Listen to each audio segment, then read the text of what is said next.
take it all at once, but we'll start with the basics of classical computing. So classical computers work with binary numbers represented using digits 0 and 1. So for example, 1, 0, 0, 1, 1, and base 2 is just that, which is 19 in decimal, the system we're normally using. So each digit, each 0 or 1 is called a bit, and each string of 8 bits is called a byte. And classical algorithms run on Boolean circuits, which perform operations on input binary numbers and output binary numbers. And actually, anything that you use, smartphones and computers, they run on Boolean circuits. And the fundamental Boolean gates, which all of other circuits are composed of, take in two binary numbers, x and y. Well, the first one, not x, actually only takes in 1, and it flips 0 to 1 and vice versa. Or returns 1 if at least one x or y is 1, 0 otherwise, and requires that both of them are 1 to output a 1. And XOR, which isn't a fundamental gate, you can build it using the other three, but it's very useful. It only returns 1 if at least one of x and y is 1. So if they're both 1, then you get 0. Now, why can't we just use classical computers like all the time we want? And here's the motivating problem, why we even care about quantum computers. So given an arbitrary positive integer n, we would like to find the prime factorization.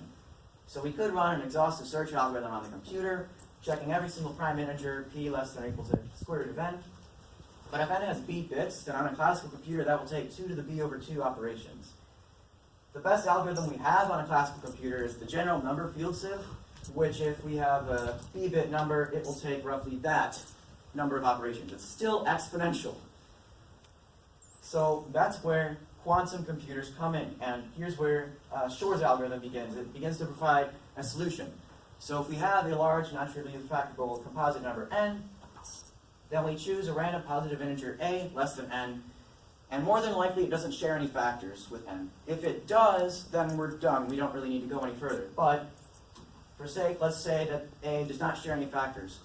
Well, since the multiplicative group of integers modulo n, or all the numbers less than n which don't share a factor with n, is finite, there is a period, or order in this case, for which a to the x is congruent to a to the x plus r mod n for any x we choose. And if we want r to be even, and a to the r over 2 to not be congruent to plus or minus 1, for reasons we'll see in the next slide. Because if it does satisfy this, then we can say that a to the r is congruent to 1 mod n. So n divides a to the r minus 1. And then using difference of squares, factoring that. So that means one of these two factors has to share a prime factor with n. And how do we find r? That's where the quantum computers come in. So we need to talk a little bit about quantum computation. So qubits, that's what quantum computers use. They're the analog to regular classical bits. So they rely on the fact that quantum particles can be in a superposition of states, meaning they can be in two states simultaneously. But measuring the particle forces it to collapse into a single state with some given probability. A qubit is in a superposition of 0 and 1 simultaneously. So, and then, of course, if you have more than one qubit, each qubit individually is in a superposition of 0 to 1, and the system as a whole is in a superposition of every single possible combination of zeros and ones.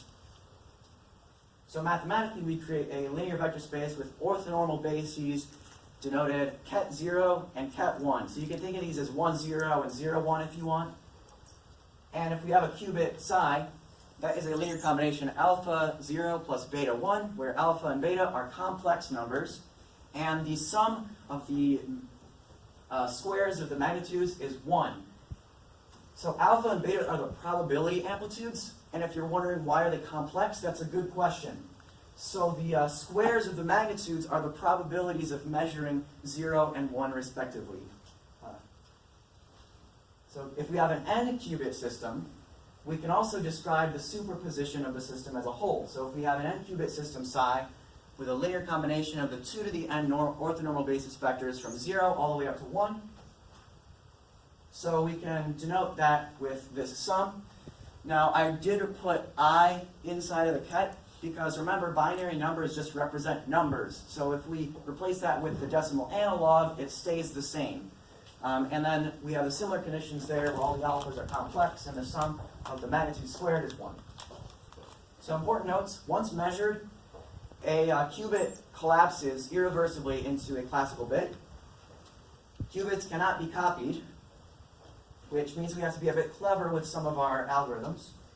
And quantum gates act on the amplitudes of qubits and are mathematically unitary matrices. So for example, the poly X or the quantum NOT gate is shown, and it basically just flips the probability amplitudes. So now, remember the goal is to find R, as denoted. Now our quantum algorithm involves passing a system of qubits as argument to f of x equals a to the x. So it needs enough qubits to satisfy two properties. All the possible input states cover multiple periods, and the qubits can store inputs and outputs paired together. So we find a q so that n squared, and remember n is the number we're trying to factor, is less than or equal to 2 to the q, and we let q be the big Q be 2 to the little q. And because those two conditions are satisfied, we can set up 2q qubits. Phi is equal to 0 with 2q digits, but then we divide that into an input registry and an output registry. So we pass the input registry into a Hadamard gate, which you don't need to know what that is, but basically it gets the qubit registry into a superposition in which every single state from 0 to 1 has equal probability of being measured. So that is our new state, phi. Now we pass the whole registry, input and output registry, through a black box that calculates f of x and then stores the outputs into the output registry paired with the corresponding input. So this is our new state. Basically the same thing, it's just we have f of I in the output registry. Now we measure the output registry to get a particular value f of c. So that collapses partially the system superposition so that we only have states where the input yields f of c. So we have either the q over r, the floor or the ceiling of that pairs of that. So if we let C0 be the smallest input yielding that, then we get C0 plus KR for some integer k is every single such input, and then there's our new system. So that is our sample space, almost. We have to get a sample space by using what's called the discrete Fourier transform, and if you recall, the discrete Fourier transform takes a discrete set of data points, and the output is another discrete set of data points that represents kind of the strengths of various frequencies. So this is our inputs, and then applying the quantum analog, the quantum Fourier transform, gets us to here. So the different frequencies are 0, q over r, 2q over r, with equal probability of being measured. Now, it's not quite because r, these have to be integers, and r doesn't necessarily divide q evenly, so really, it'll be kind of like little spikes, but that's the idea. So we apply the QFT, and we get this.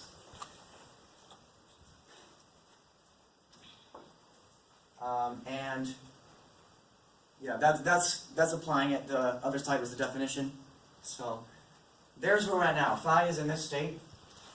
So now if we measure the frequency registry, which is what the input registry used to be, then the probability of getting a particular frequency, J naught, is this function.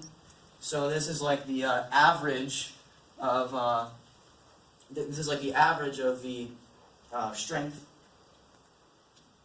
So we're most likely to measure it if omega to the J naught r is equal to, which is equal to that, is close to the real axis, because then all of the vectors kind of add together, and it makes it so that they are complementary.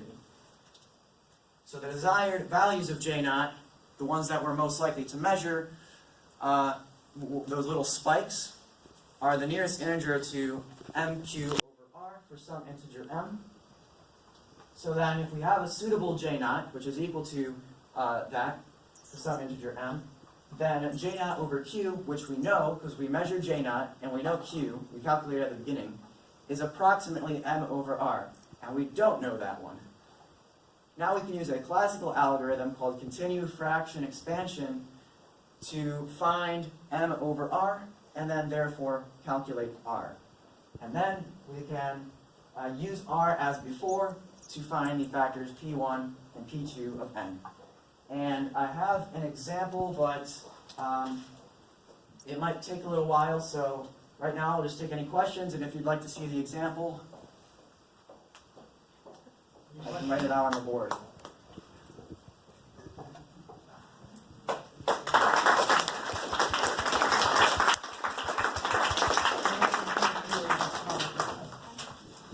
And if you want, I can email you the slides or something, just like, yeah, because that was a lot of information. So is that just how it it goes through all that to try to get It goes through all of that. One only piece of pizza left. Yeah. Well, okay. So the whole algorithm, the quantum part, is so that we find the order of the function x mod n. And then once we find the order, we use a little factor of ABR minus 1. And then you get, you calculate the greatest common denominator between ABR minus 1 and n, and you get so yeah, I can show you an example. That's so sad. He has to go. Do you want to take a, or